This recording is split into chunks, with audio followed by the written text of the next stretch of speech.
A very warm welcome to you all to today's reflection. I'm Tony Geritsen, once curate of the parish a few decades ago.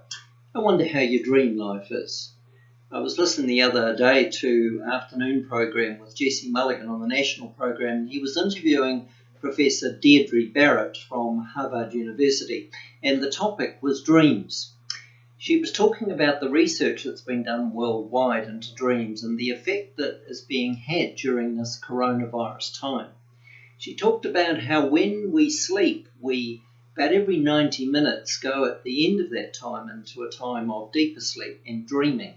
And as the evening goes by, as we sleep our 8 hours or so, we find that that period extends from 30 to 40 minutes. It's been shown that during this time of the virus, there are 35% more people are able to recall their dreams. There's an extra intensity to the dreams. And she talks about the effect of the closer we are to trauma, then the more we're inclined to dream. And we see that in the biblical characters. I mean, Abimelech, spoken to by God because of his relationship with possible relationship with Abraham's wife Sarah. We see it with Jacob in his dreaming. We see it with Joseph, not only in terms of offering his dreams to his brothers and getting himself into deep trouble over that, but also interpreting the dreams of Pharaoh. And then with Gideon and Solomon and Nebuchadnezzar, all men who are affected by dreaming.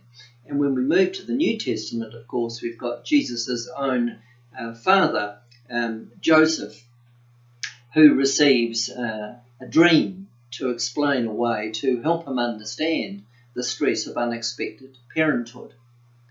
So back to Professor Barrett. She talks about the fact that in this time that a lot of these dreams about the virus include all sorts of images of different kind of bugs and zombies and cockroaches and worms and slugs, all related to that idea of I've got a bug.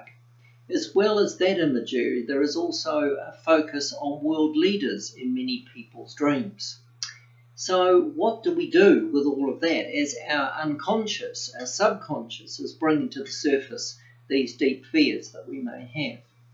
Well, firstly, we seem to be able to remember our dreams better because of that later stage of the dreaming process. I guess it's helpful for us to have someone to be able to talk about our dreams with, to share it. Problem shared, problem halved, or at least some of the fear is brought into the light.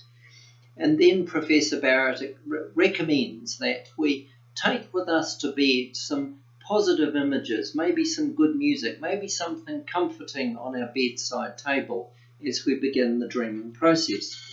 But we are people of the prayer book, and I would encourage you to look at the night prayers that say, "The angels of God guard us through the night and quieten the powers of darkness." Praying these prayers can be some that might help still us and take away some of the anxiety. It goes on to say, "For those beloved of God are given gifts even while they sleep." And beyond just the healing aspect of rest, there is also the fact that God is bringing to the surface things that we can share and reduce some of that burden. Finally, can I leave you with the thoughts of the prayer that is found in the prayer book on page 184. Wonderful prayer that may be helpful for you as well as you go to sleep tonight and in the nights ahead. So may God bless you amidst this coronavirus time of great challenge, but also amidst your dreaming.